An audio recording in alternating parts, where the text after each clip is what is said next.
How's it going, guys? Today we're going to talk about map borders. So if I go into my maps here and I open any map that I've been working on, so I've got a Snow Valley here, that's a 3v3 version. Let's talk about the map borders for a second. So let's say I want to expand the map. Let's say I want to expand the map, make it bigger or make it smaller. So I go into edit here at the top and I click on the map. Now, there's two boxes here. There's the map size and the visible area. We're going to talk about both of those. Let's talk about the map size first of all. If I go into change, then it's going to give me here quite a few options. There's the width, the height, then left, and then top. So let's try to understand what these do. Let's say I take this width for a second. It's now 120 and I make it 130. As you see, that was 10 more than I had previous. And the left box automatically filled up 5.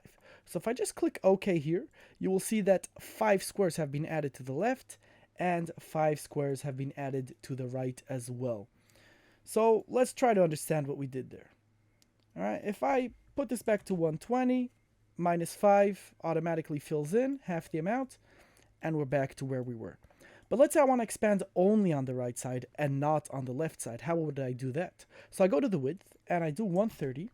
And then I edit this box, which automatically filled up to be 5. I put it at 0. And now I've got 10 extra squares on the right-hand side, and the left-hand side has stayed exactly the same.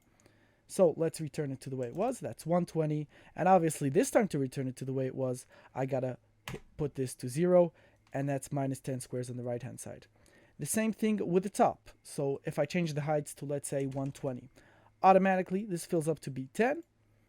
I get 10 extra squares in the top, 10 extra squares in the bottom, right? And if I wanted to only put in the bottom, for example, right, then I would change the height to 130 and I would put all 10 in the top. That would change the height only in the top. It would add 10 extra squares in the top. If I put this at 0, it will add only in the bottom. Now, there's also this blue line to consider.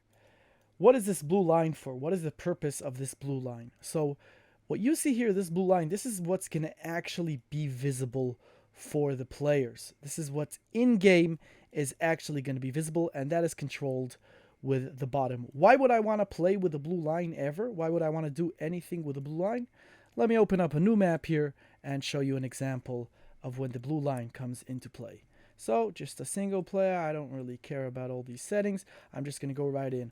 All right, so let's say, for example, right, for a second, that we're just going to raise the ground here in the bottom of the map. Raise.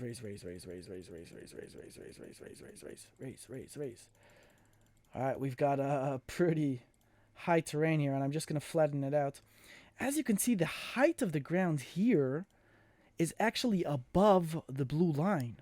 Right? So here it's fine, but here it's above the blue line, which means in-game, this is going to result in glitchy behavior. This is not good. This is not something you want to happen, right? So we're going to want to lift up this blue line to be higher up. But what you got to remember is where this blue line is, that's what you're going to see in-game. That's going to be the dimensions of the actual map for the players, right? So let's say I did something like this. First of all, let's see how to fix the blue line.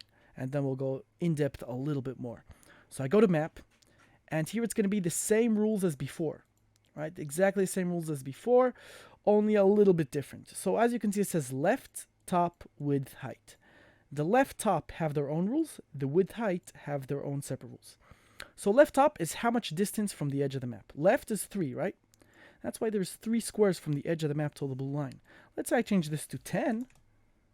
Change, and the blue line moves to 10 spaces away.